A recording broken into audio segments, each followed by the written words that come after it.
NIC Asia presents AP Talk Time. Title sponsor NIC Asia. Bank पनि साथी पनि राम्रो पनि हाम्रो पनि।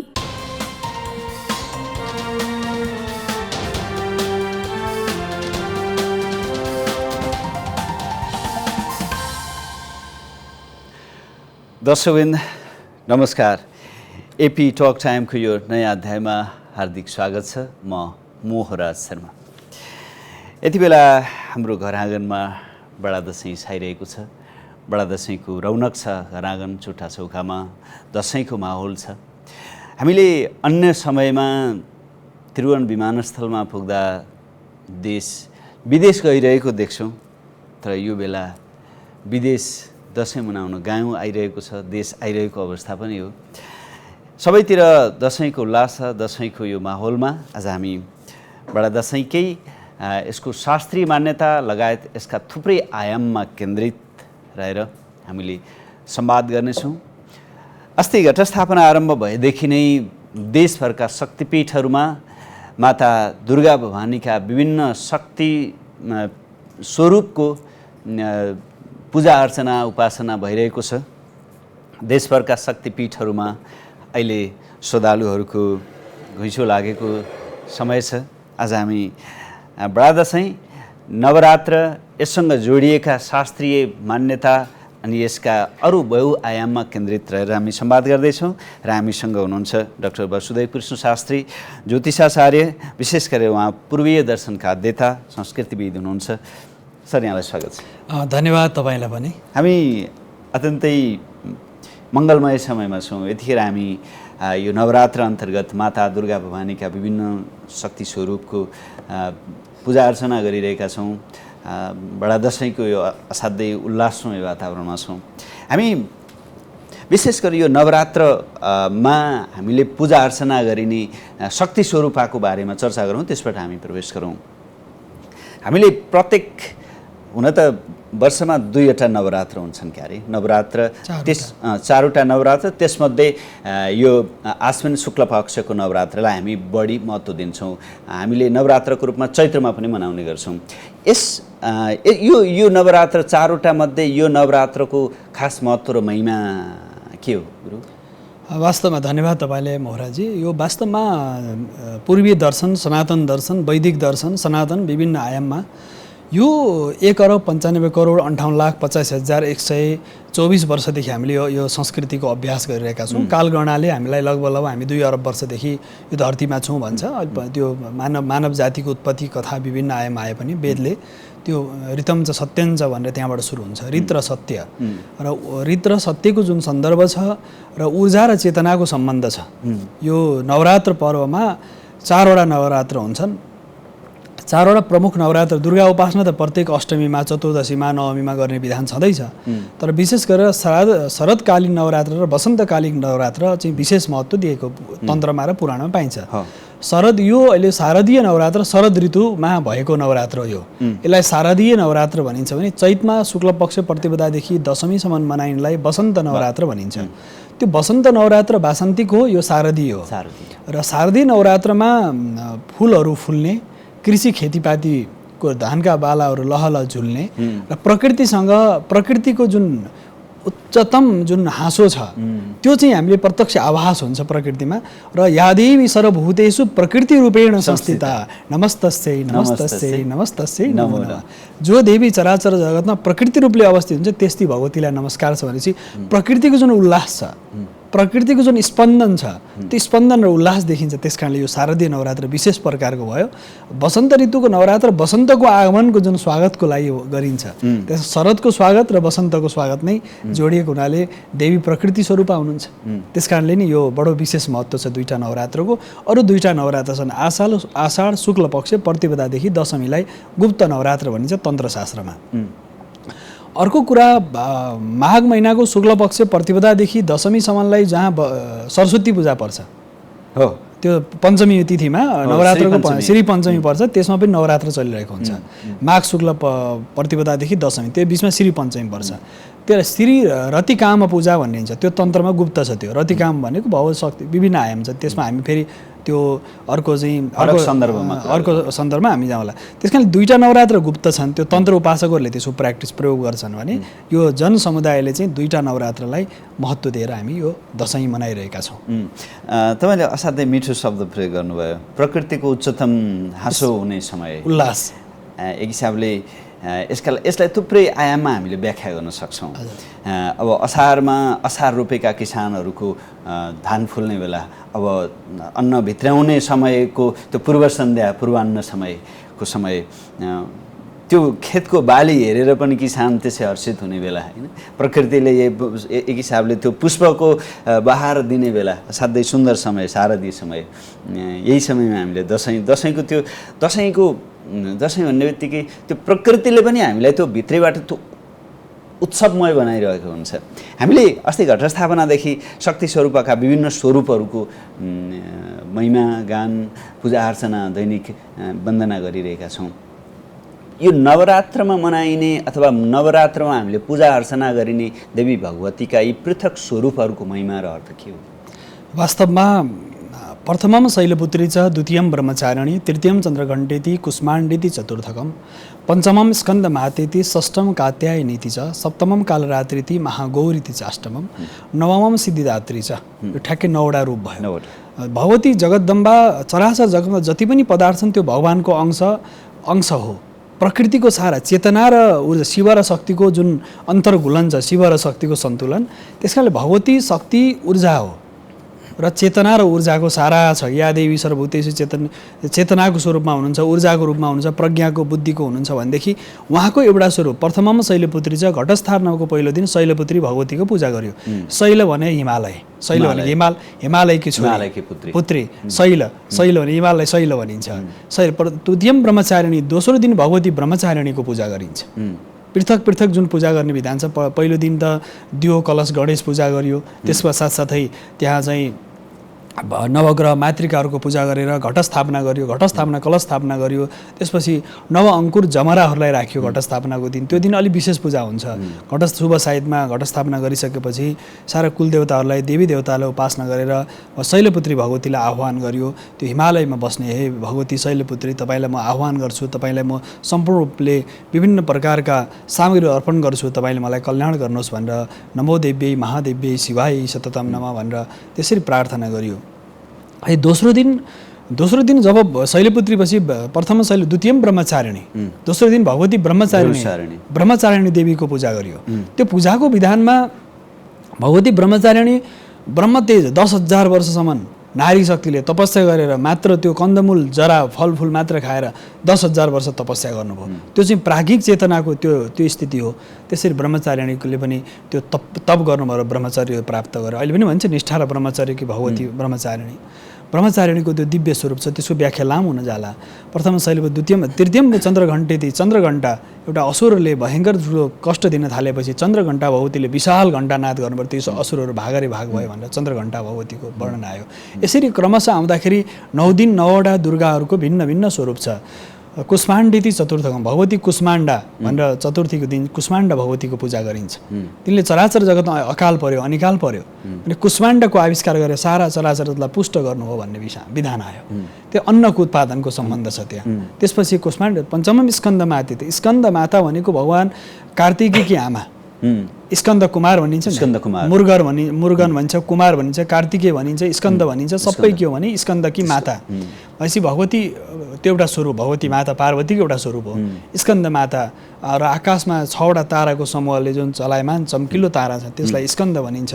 त्यस कारणले गर्दा कैलाश मानसरोवरबाट जुन पूर्वतिर हाम्रो स्कन्द ताल भनिन्छ, अहिले राक्षस ताल भनिन्छ, त्यहाँबाट आउने जुन नदी छ कर्णाली नदी, त्यो कर्णाली नदीबाट जुन मुहान छ स्कन्द तालबाट निक्लिन्छ।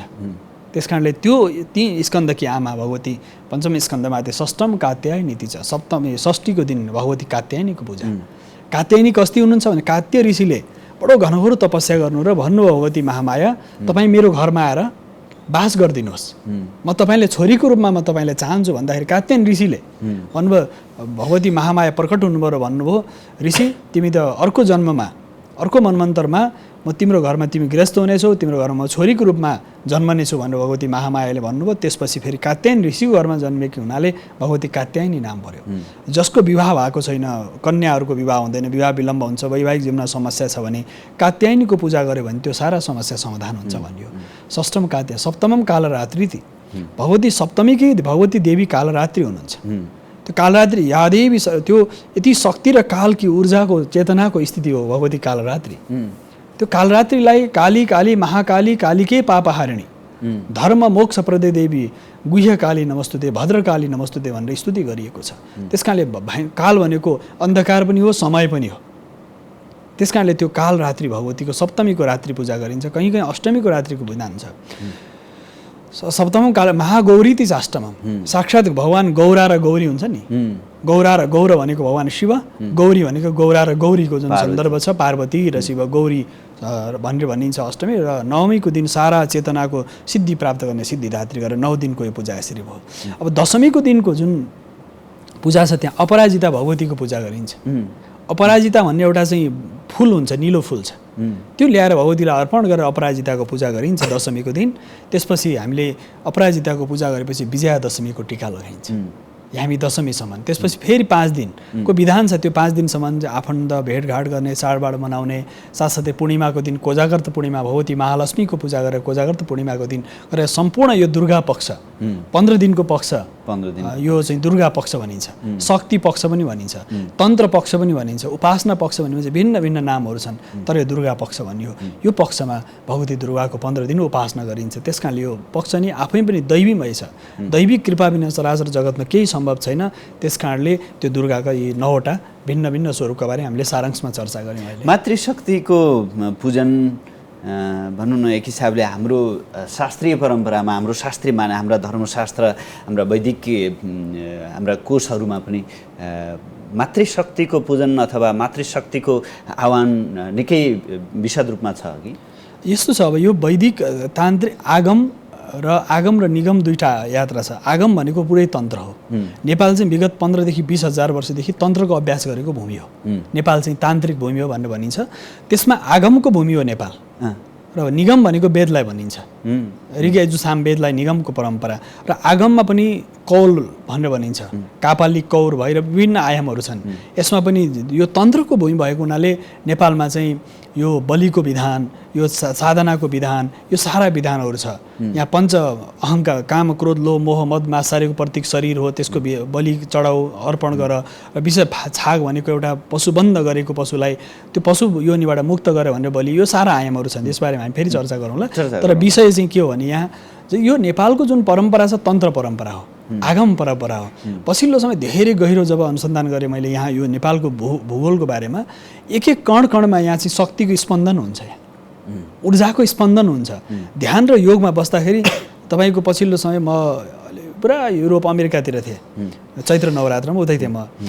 त्यहाँ यो ध्यान लाग्दैन, त्यो प्रकारको त्यो चेतना यसरी थिर हुँदैन, त्यहाँ छटपट्टि हुन्छ, कोलाहल जस्तो फिल हुन्छ, केही भए जस्तो, केही बिग्रे जस्तो, केही भत्के जस्तो अनुभूति हुन्छ त्यताको भूमिमा। यहाँ र जब तपाईँ ध्यान गर्नुहुन्छ, मैले आफै अनुभव गरेको अहिले भर्खरै कस्तो आनन्द आउँछ भने नि, त्यो ठ्याक्कै ध्यान लगाएपछि घन्टौँ घन्टासम्म तपाईँ त्यो गहिराइमा जान सक्नुहुन्छ। कुनै उनी छैन यहाँ, किनकि यहाँ तपस्या गरेका छन् ऋषि महर्षिहरूले, हाम्रा पूर्वजहरूले। हामीले पनि अहिले यो दशैँको पक्ष छ नि त, तप गरिरहेछ घर घरमा। त्यस कारणले यो आफैमा विशिष्ट महत्त्व छ, प्रकृतिको स्पन्दन यहाँ देखिन्छ। आफैमा तपोभूमि हो। तपाईँले एकदमै महत्त्वपूर्ण कुरा गर्नुभयो। जस्तै हामी पछिल्लो समय पश्चिमाहरूले नेपाललाई त्यो ध्यानस्थ भूमिको रूपमा, ध्यान आफूलाई ध्यानमा रत बनाउनको लागि, त्यो अन्तरात्माको यात्राको लागि उपयुक्त भूमि मानेर पश्चिमाहरू ध्यान गर्न यहाँ आउँछ।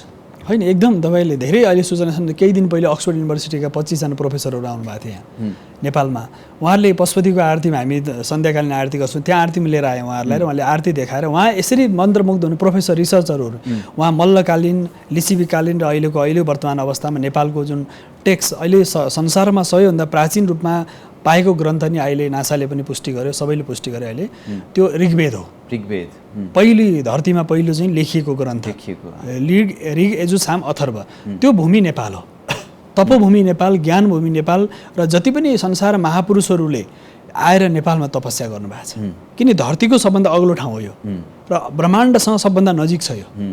पृथ्वी गोलो चाहिँ आफ्नो अक्षमा घुमिरहेछ, कक्ष भ्रमण भइरहेछ, तर धरतीको सबभन्दा उच्चतम केन्द्र समुद्र सतहभन्दा कहाँ छ भन्दा नेपाल हो। यो सगरमाथाको भूमि, कैलाश, सारा यो क्षेत्र चाहिँ यो हिमाली रेन्ज चाहिँ तपको लागि हो। तपको लागि तपस्या गर्ने र साधनाको यात्रामा अगाडि बढ्ने भूमि भएको हुनाले सारा दुनियाँका विद्वानहरू, विदुषीहरू, साधकहरू, प्राचीन कालमा ऋषि भनिन्थ्यो नि, अहिले रिसर्चर हो। प्राचीन समयमा गरिने जसले अनुसन्धान गर्नुहुन्थ्यो उहाँलाई ऋषि भनिन्थ्यो, अहिले आएर के भनिन्छ? रिसर्चर भनिन्छ। भाव त त्यही हो नि त, जसले खोज गर्यो उसलाई ऋषि भन्थ्यो, अहिले रिसर्चर हुनुभयो। त्यस कारणले प्राचीन कालमा शास्त्र भनिन्थ्यो, अहिले साइन्स भएर आएछ। त्यो शास्त्रको रूपान्तरण साइन्स हो, ट्रुथ, यो सत्यतालाई तै पनि अनुसन्धान भइराखेको छ।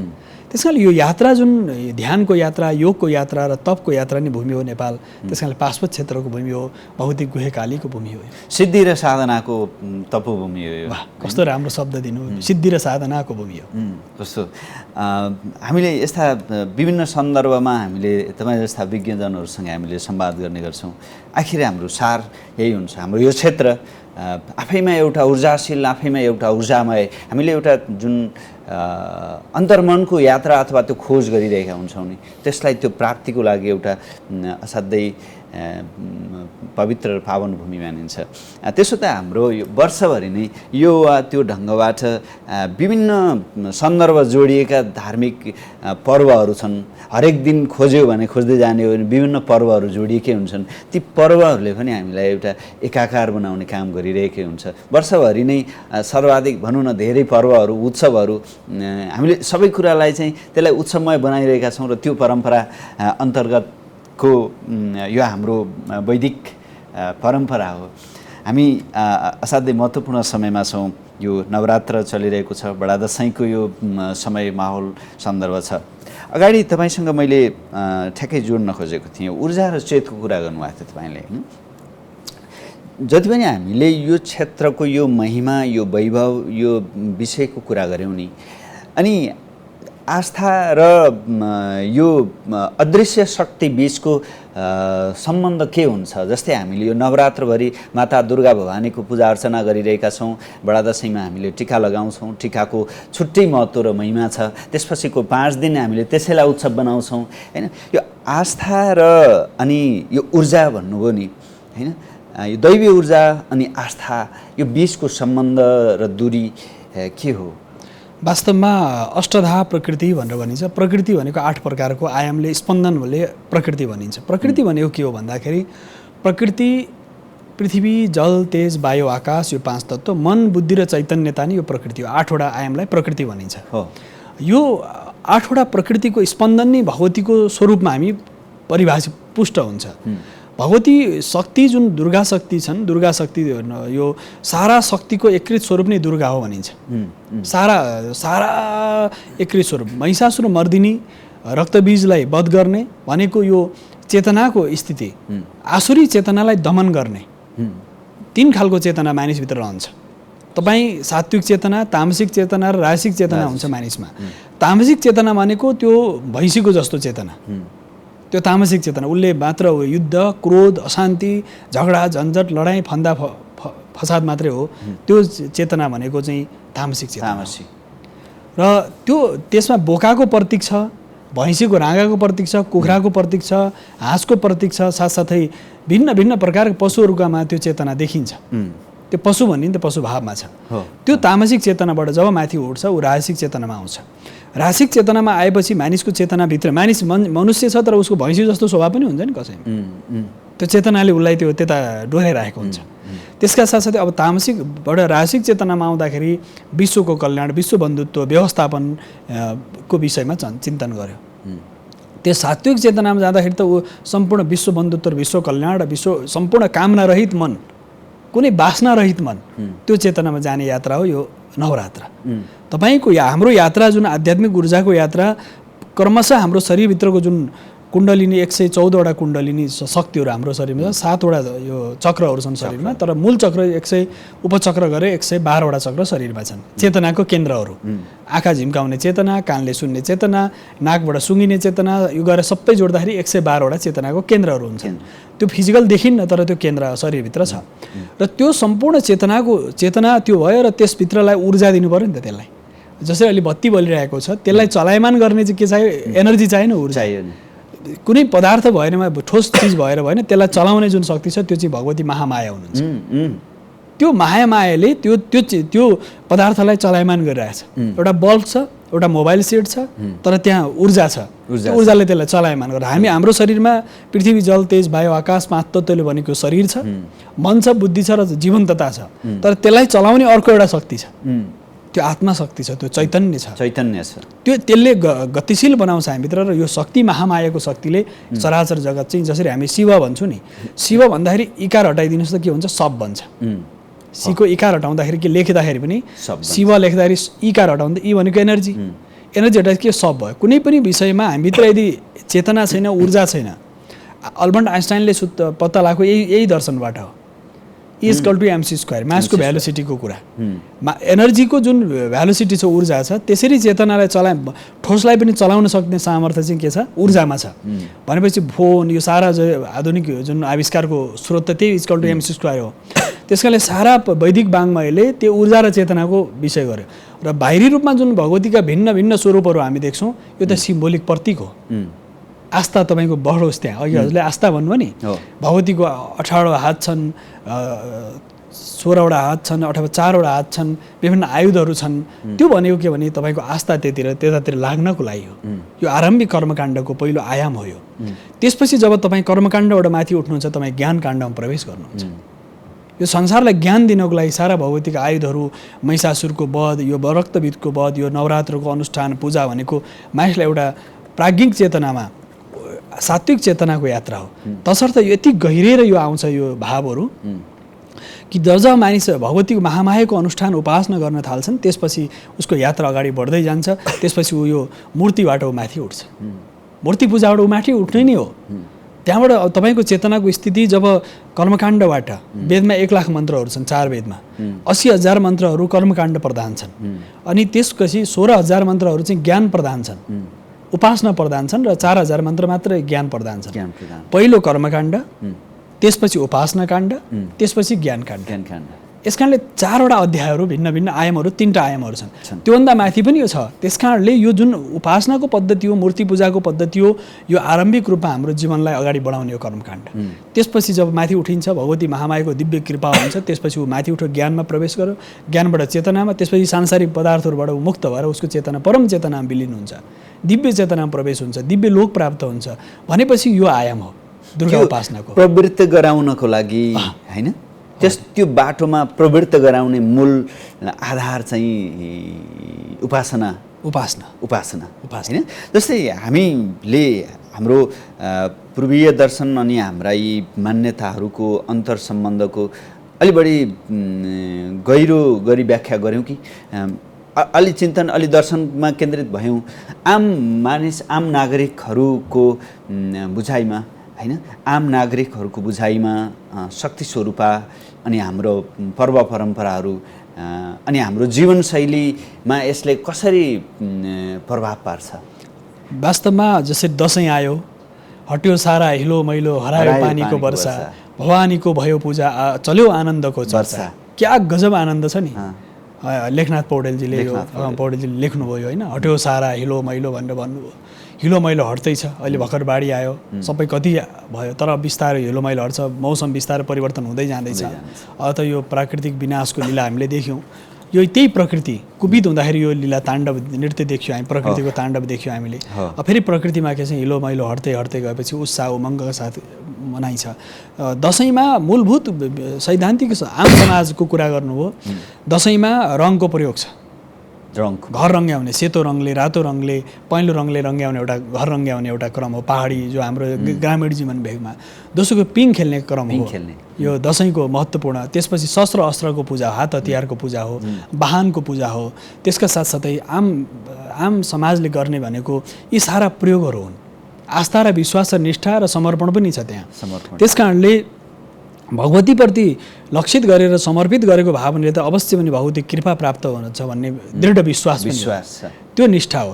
त्यस कारणले वाहनको हात हतियारको पूजा गरियो, त्यसपछि पिङ खेलियो, टीका ग्रहण गरियो, जमारा लगाइयो, भगवतीलाई नयाँ फुल अर्पण गरियो, भनेको नयाँ अङ्कुरित अन्नको जुन जमरा हुन्छ त्यो भगवतीलाई नयाँ पुष्प अर्पण गरेको, 9 दिनसम्म घटस्थापनामा जुन जमरा आह्वान गरेकी भगवतीलाई भिन्न भिन्न दिनमा भिन्न भिन्न पूजा गर्दै गर्दै दशमीको दिन टीका लाएर त्यो नयाँ पुष्प भगवतीलाई अर्पण गरियो, कुलदेवतालाई पितृहरूलाई सबैलाई अर्पण गरेर फेरि दसैँको टीका लाएर धुमधाम साथ आशीर्वाद ग्रहण गरियो, आफन्तबाट आशीर्वाद लियो आम समुदाय। त्यसमा मूलभूत एउटा टीका, एउटा बलि, एउटा तपाईँको उपासनाको आयाम र सबै अनि रङ, रातो रङ सौभाग्यको प्रतीक, पराक्रममा पुरुषार्थको प्रतीक हो। सेतो शान्ति, कसैले सेतो टीका लाउनुहुन्छ सेतो शान्तिको प्रतीक हो। आनन्दको उत्साहको उमङ्गको प्रतीक हो। कसैले निलो टीका लाउनुहुन्छ त्यो भैरव र भैरवीको उपासना पद्धति हो। कसैले कालो टीका लाउनुहुन्छ दशैँमा लाउनुहुन्छ नि त। या हाम्रो काठमाडौँ उपत्यकामै पनि कालो टीका लाउने समुदाय कतिपयमा कालो टीका लाइन्छ, कारण त्यो त साक्षात् भगवती महाकालीको उपासना गरेर लाइन्छ। महाकालीको। अनि कसैले भन्नुहुन्छ हामी दशैँ बहिष्कार गरेर कालो टीका लाउँछौँ, बिचरा उसलाई ज्ञानै छैन। कालो टीका पनि भगवतीकै हो, बहिष्कार गरेर लगाएको होइन कि, उसले त भगवतीको उपासना गरिरहेछ। कसैले एक दिन मैले 2-4 वर्ष पहिले देखाएको थिएँ कि दशैँ बहिष्कार गरौँ, कालो टीका लाउँ भनेर आए। भाइ क्या मूर्खतापूर्ण काम गरिरहेछ। कालो टीका त भगवती महामाया कालीको प्रतीकको कालो टीका लाउनै नै पर्ने हो नि त। किन त्यसमा चाहिँ ठुलो बहिष्कार त होइन, झन् स्वीकार गरिरहेछ होइन। कालो टीका लाउने, निलो टीका लाउने, पहेँलो टीका लाउने, रातो टीका लाउने, सेतो टीका लाउने विधान हो। तर क्रमशः भगवती महामायाको रातो रङ स्वरूपा भएको हुनाले रातो टीकाको विधान गरियो, सेतो टीकाको विधान गरियो। यसरी टीका, त्यो जमराको विधान, पिङ खेल्ने विधान, बलिको विधान, हात हतियारको पूजाको विधान, अनि आयुधहरूको पूजाको विधान, यी सारा आयामहरू जोडिएर दशैँ पुरा हुन्छ। दशैँ भनेको छ यी दशैँ एउटा शब्दमा यति धेरै कुरा समेटिएको छ हैन। अब दशाननको वध गरेको सन्दर्भ पनि छ। दशानन रावणको वध गरेर चाहिँ रामले विजय प्राप्त गरेको प्रसङ्ग, तर पुराणमा त्यो छैन, पुराणमा त्यो पाइँदैन। त्यस रामनवमी छ, चैत्र नवरात्र त्यो जोडिन सक्छ। यो नवरात्र विशुद्ध शक्तिको उपासनाको क्रम हो। महिषासुर आदि गरेका दानवीय शक्तिलाई, हामीभित्र पनि महिषासुर छ, हामीभित्र पनि महिषासुर छ, हामीभित्र पनि रक्तबीज छ, हामीभित्र पनि चण्डमुण्ड प्रचण्ड विभिन्न छ हामीभित्र। त्यसको वध गर्नु नै के हो भने देवीको जागरण गर्नु हो। तपाईँले अगाडि सुरुमा उठान गर्नुभएको थियो बलिको परम्पराको विषय। बलि परम्परा हाम्रोमा कतिपय अवस्थामा यसलाई अपव्याख्या गर्ने गरिएको पनि पाइन्छ हैन।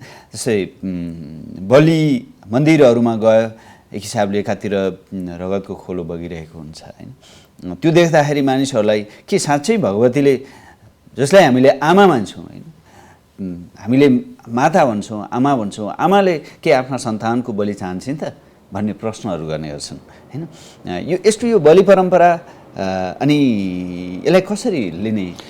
वास्तवमा जो प्रश्न जुन उठिरहेको छ र यो बलिको सन्दर्भमा के भनिएको छ नि, बलि भगवती साक्षात् दुर्गालाई चढाएकै होइन। त्यहाँ दुर्गालाई चढाएकै छैन, कालीलाई भद्रकालीलाई चढाएकै होइन।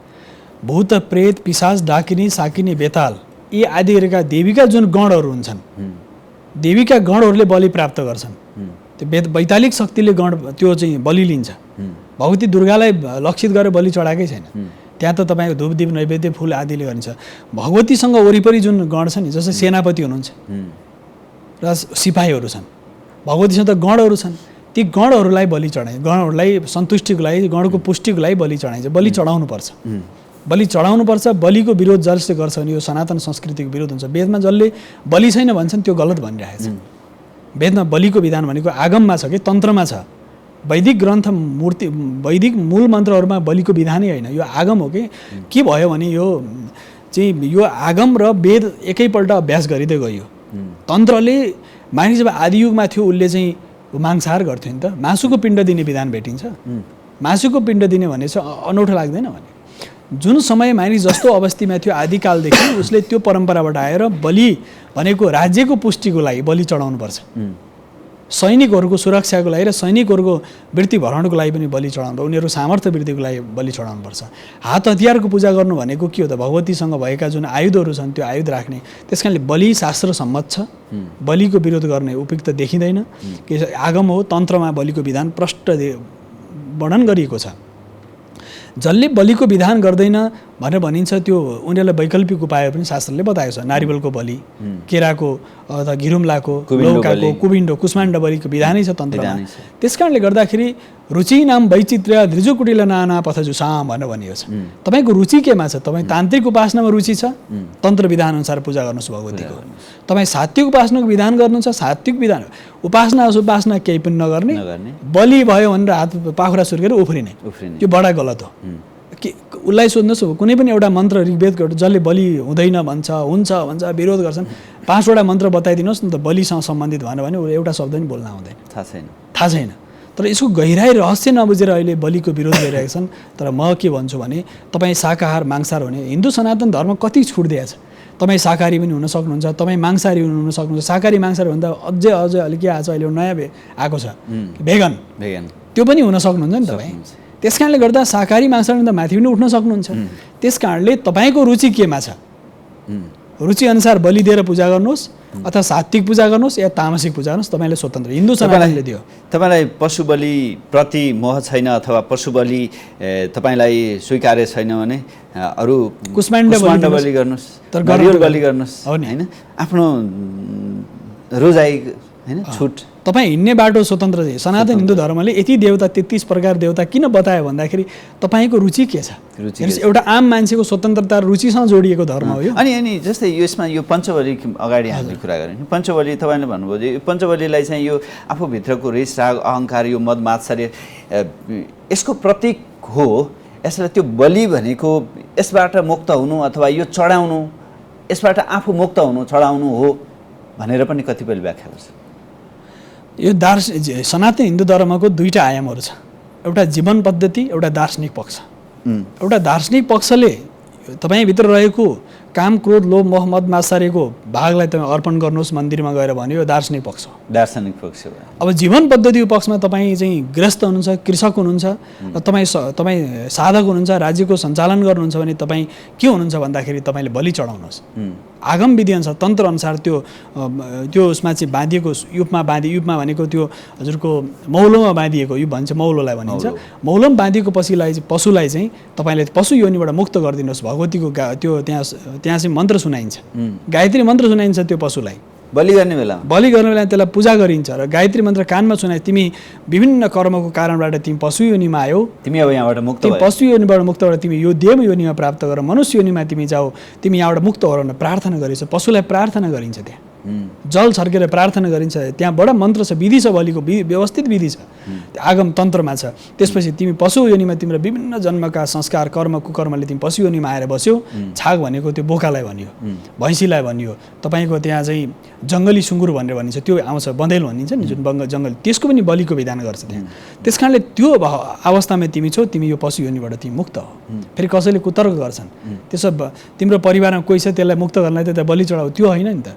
व्यवस्था जुन प्रकृतिको जुन व्यवस्था छ यो व्यवस्था बुझ्नुपर्छ, रहस्य बुझ्नुपर्छ। मान्छे रहस्य नबुझेर यो अनार्गल प्रचार गरिरहेका छन् बलिको पक्षमा बिको पक्षमा। तर शास्त्रमा गहिराईमा डुबुल्की मार्नु पर्यो नि, गहिराईमा मानिस जानु पर्यो, जान चाहँदैन। सुनाएका कुरामा उडन्ते गफ गरेर बसेका छन् मानिस, सतही व्याख्या कस्तो राम्रो सधैँ व्याख्या गरेर बसेका छन्, त्यो स्थिति अनि वरम फैला। अब यसको चाहिँ हामीले शास्त्रीय मान्यता हाम्रो धर्मशास्त्रसँग जोडिएको जो हामीले आस्थासँग जोडिएको विषयको बारेमा हामीले अलि बढी चर्चा गऱ्यौँ। यसका सामाजिक र सांस्कृतिक महत्त्व र महिमा पनि छ। सांस्कृतिक रूपमा भन्ने हो भने अब अगाडि हामीले त्यो पिङसँग जोडिएको कुरा, चङ्गासँग जोडिएको कुरा, एउटा त्यो छुट्टै उमङ्गसँग जोडिएको कुरा छ। अर्को चाहिँ एउटा यो पारिवारिक एकता, सामाजिक एकता अनि सद्भावको पर्व पनि त हो। वास्तवमा यो दसैँलाई र सम्पूर्ण हाम्रा पर्वहरूलाई वर्षभरि हुने पर्वलाई विभिन्न आयाममा हामी बाँटेर त्यसलाई अध्ययन गर्न सक्छौँ, हेर्न सक्छौँ, ऋषिहरूले बताएका विषयलाई बताउन सक्छौँ। एउटा त उपासनाको पक्ष भयो, हामीले जति चर्चा गऱ्यौँ। एउटा दार्शनिक चर्चा पनि हामीले गऱ्यौँ। अब सामाजिक चर्चा गर्दाखेरि समाजशास्त्रीय दृष्टिकोणबाट हेर्दाखेरि परिवारको भेटघाट। अब अहिले हेर्नुहोस्, घर सम्झिँदा जाउँ लाग्छ, गाउँ सम्झिँदा बाटो सम्झ्यो भनेदेखि नजाउँ लाग्छ। अहिले सबैको हालत यही छ नि त। उपत्यकाबाट बाहिर जसको आफन्तहरू हुनुहुन्छ, घर सम्झ्यो जाउँ लाग्छ, बाटो सम्झ्यो, अब यो पीडा सम्झ्यो, नजाउँ जस्तो लाग्छ। कति पीडा छ नि, म पनि त्यही पीडामा पीडित छु क्या। प्रत्येक व्यक्ति जसको यहाँ कोही न कोही आफन्त त सहरभन्दा बाहिर हुनुहुन्छ, चाहे अलि टाढै भए पनि बाहिर हुनुहुन्छ नि सहरभन्दा। सबैको यहाँ सबै त नहुनु, कोही विदेशमा हुनुहुन्छ होला, विदेशबाट भारी बोकेर दसैँमा घर फर्किनेहरू, त्यसपछि काठमाडौँ उपत्यकाबाट अथवा गाउँ आफ्नो कामको सिलसिलामा बाहिर गएकाहरू घर फर्किने, यो भेटघाट गर्ने, आशीर्वाद लिने, टिका जमरा लाउने, साथसाथै आफन्तहरूसँग आशीर्वाद लिने एउटा सामाजिक कस्तो समाजलाई बाँधेर राखेको छ होइन। हामी कहिले भेट्ने भन्दा दसैँमा घर आउँछु अनि भेटौँला, अथवा गाउँमा भेटौँला, पिङ खेलौँला, सँगै तपाईँको चङ्गा चेट गरौँला, चङ्गा उडाउँला, त्यो उत्साह दसैँको प्रतीक्षा, नयाँ लुगा वस्त्र धारण गरौँला, यो प्रतीक्षा हुन्थ्यो। यो सामाजिक जो व्यापार छ यहाँ, व्यापार पक्ष पनि हेर्नु नि त, समाजलाई दसैँमा कति यो व्यापारिक गतिविधि बढ्छ, आर्थिक रूपमा पनि राष्ट्रको लागि त समृद्धिको क्रम आयो। त्यसपछि सामाजिक पक्षमा भेटघाट, यो आपसी मनमुटावलाई पनि मेटाउने पर्व, एकदमै आपसी द्वन्द्व झगडा तनाव छ नि दसैँदेखि अब हामी अब चाहिँ सारा जसरी हामीले त्याग गर्नुपर्छ, यो राग दोषलाई त्याग हुन दुईवटा आयम। तेस्रो सामाजिक र सांस्कृतिक धार्मिक सबै प्रकारको पक्ष हो, यो सबै पक्षबाट यो दसैँ आफै पनि एउटा महान पर्व एकदमै। यसकारणले महान बडा दसैँ भनिन्छ नि, बडा दसैँ, त्यही भएर पो बडा दसैँ, त्यही भएर त बडा दसैँ होइन। यसको कुनै एउटा एकदमै सीमित अर्थ छैन होइन। यसको बहुआयामतर्फबाट एकजना प्रवासी परदेशमा नै श्रीमानको पर्खाइ दसैँमा पर्खाइ हुन्छ, यतापट्टि उतापट्टि म दसैँमा जान्छु भन्ने हुन्छ होइन। परदेश गएको छोरा कहिले आउँछ, दसैँमा आउँछ, अनि घर कहिले जाने, दसैँमै जाने। अहिले विश्वका 160 भन्दा बढी देशमा नेपाली दाजुभाइ दिदीबहिनी पुग्नु भएको छ। त्यो 160 भन्दा बढी देशबाट एकै ठाउँमा हुने दसैँ पर्व, त्यसैले बडा दसैँ हो नि। बडा दसैँ आफै बडा दसैँ, विजया दसैँ, बडा दसैँ। संसारमा 160 देशमा नेपालीहरू हुन्छ। संसारभरि हामीलाई केले जोडेछ? संस्कृतिले, धर्म र संस्कृतिले जोडेको छ। भाषा, संस्कृति, साहित्य, संस्कृति, यो विभिन्न आयाममा। साहित्यको आयाम त झन् कति छ, कति आध्यात्मिक साहित्य यति गहिरो छ हाम्रो। 4 वेद, 4 उपवेद, 18 पुराण, 108 भन्दा धेरै उपनिषद र श्रुति स्मृति पुराण कति हो, कति सारा 500 वर्षको आयु लाएर पढ्दा नि सकिँदैन।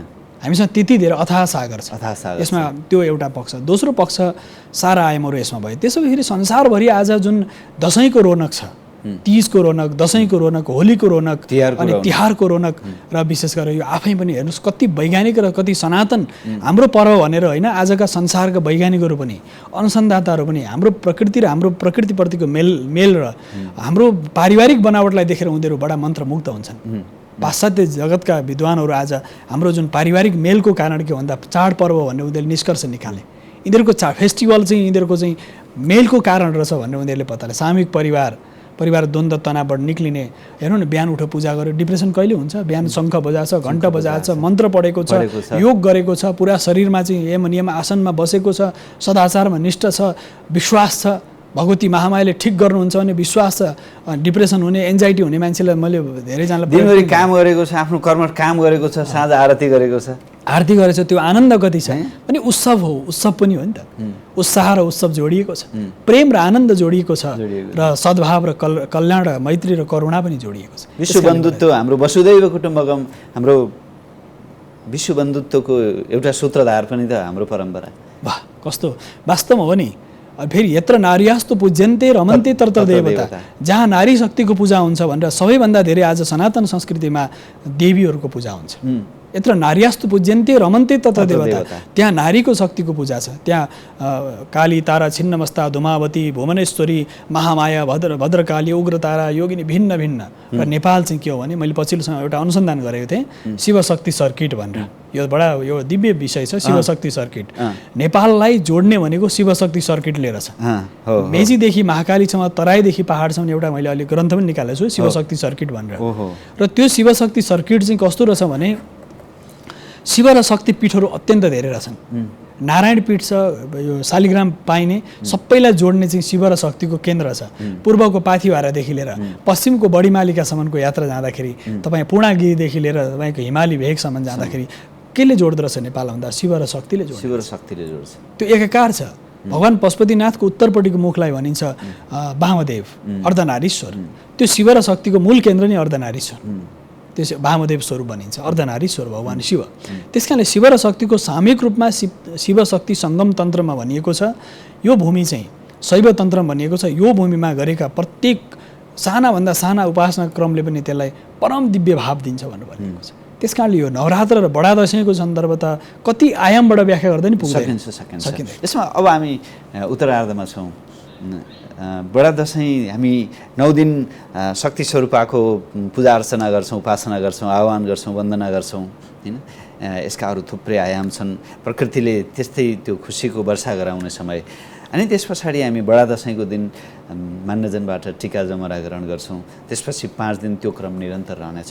त्यो टीका जमराको विधान र अथवा त्यसको महिमा वास्तवमा दशमीको दिन शुभ साइतमा म पञ्चाङ्ग निर्णायक समितिमा भएको हुनाले हामीले शुभ साइत दियौँ। त्यो साइत अनुसार र साइत सबैलाई होइन, त्यो धेरै मान्छे सायद पर्खिने भनेर 11, साढे 11, 12 बजीसम्म बस्नु पर्दैन कि। दशमीको दिन प्रातःकालीन समय भगवती पूजा गरेर टीका लाउन सकिन्छ। साइत मान्नेहरूलाई साइत हो। आफैमा ब्रह्म मुहुर्तको समय, आफै प्रातःकालीन समय आफै पनि दिव्य हो नि। भगवती दशमी तिथि भेटाएको छ, यस कारणले त्यो त्यसमा समस्या भएन। दोस्रो कुरो, अब 5 दिनको दशैं जसरी टीका लाउने कहीँ दशमी लाउँछन्, त्यसपछि टीका लाउँदैन। तर अब पहाडी भेगतिर यहाँबाट वहाँ जानु पर्यो, सामाजिक पक्ष पनि छ। कोजागर त पूर्णिमासम्म 5 दिन टीका लाइन्छ। किन टीका लाइन्छ भनेदेखि भेटघाट गर्नु पर्यो, टाढाबाट आफन्तहरू मान्यजनहरू आउनु पर्यो, मान्यजन जानु पर्यो। एकै दिन दशमी त पुग्न सकिन्न। घरमा टीका लायो, फेरि गयो। अनि दशैं र टीकाको महत्त्व भनेको भगवतीलाई चढाएको जुन पूजा गरेको प्रसाद, जुन घटस्थापना गरेको जल राखिन्छ, त्यो घरभरि छर्किने। त्यसपछि त्यहाँ मन्त्र पढेको हुन्छ, दुर्गा सप्तशती पाठ हुन्छ, भगवती देवीको पुराणको पाठ भएको हुन्छ, देवीको मन्त्रहरू जप गरेको हुन्छ। त्यसपछि जमरा लाएपछि टीका लाउने र रङको बारेमा त हामीले चर्चा गरिसक्यौँ। त्यस कारणले सौभाग्य, शान्ति, आनन्द, उत्साह र प्रेमको प्रतीक टीका मानिन्छ। त्यसपछि त्यो 5 दिनसम्म कोजागर्त पूर्णिमापछि विधिवत रूपमा जमरा विसर्जन गरेपछि भगवती लक्ष्मीको रात्रिकालीन समय को जागृति भन्ने त्यो पनि अर्कै बडा दिव्य छ। त्यो भाव पनि कोष धरतीमा जागेको छ भनेर भगवती महालक्ष्मी हेर्न आउनुहुन्छ अरे। किनकि त्यो अब आउँदैछ, फेरि लक्ष्मी पूजा आउँदैछ, लक्ष्मी पूजा आउने क्रम छ नि त। त्यस कारणले त्यो कोजागर्त पूर्णिमा दिन चाहिँ रातभरि जागरण बसेर भगवती कोजागर्त भगवती महालक्ष्मीको पूजा गर्यो भनेदेखि अनि भोलिपल्ट गएर प्रतिपदाको दिन जमरा विसर्जन, कसैले पूर्णिमा दिन जमरा विसर्जन गरेपछि सम्पूर्ण यो नवरात्र बडा दशैं सम्पन्न हुन्छ। अनि त्यसपछि अर्को महत्त्वपूर्ण पर्वको निमन्त्रणा हुन्छ, तिहार। हामी तिहारको दिन पनि, तिहारको समय सन्दर्भमा पनि फेरि अर्को बसाइ गरौँला। आज हामी यो बडा दशैं, नवरात्र, यससँग जोडिएका शास्त्रीय मान्यता, हाम्रो सामाजिक परम्परा, हाम्रो वैदिक अभ्यास, यी थुप्रै विषयमा संवाद गऱ्यौँ। समय उपलब्ध गराउनु यसको लागि यहाँलाई धेरै धेरै धन्यवाद। यहाँलाई बडा दशैंको धेरै शुभकामना। र तपाईँलाई पनि र हाम्रा करोडौँ दर्शकलाई पनि यो विशेष गरेर बडा दशैंको हार्दिक मङ्गलमय शुभकामना। दर्शकवृन्द, आज हामी बडा दशैं, केही सेरोफेरो, यससँग जोडिएका थुप्रै आयाम, हाम्रा शास्त्रीय मान्यता, हाम्रो परम्परागत चलन मान्यता लगायत विभिन्न विषयमा संवाद गऱ्यौँ। यो संवादसँगै आजको लागि एपी टक टाइमको समय सकिएको छ। तपाईँको यो बडा दशैं शुभ रहोस्। नमस्कार।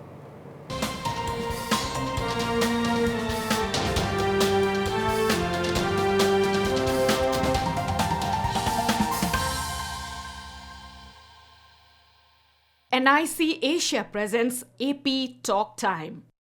Title sponsor NIC Asia. Bank पनि साथी पनि, राम्रो पनि हाम्रो पनि।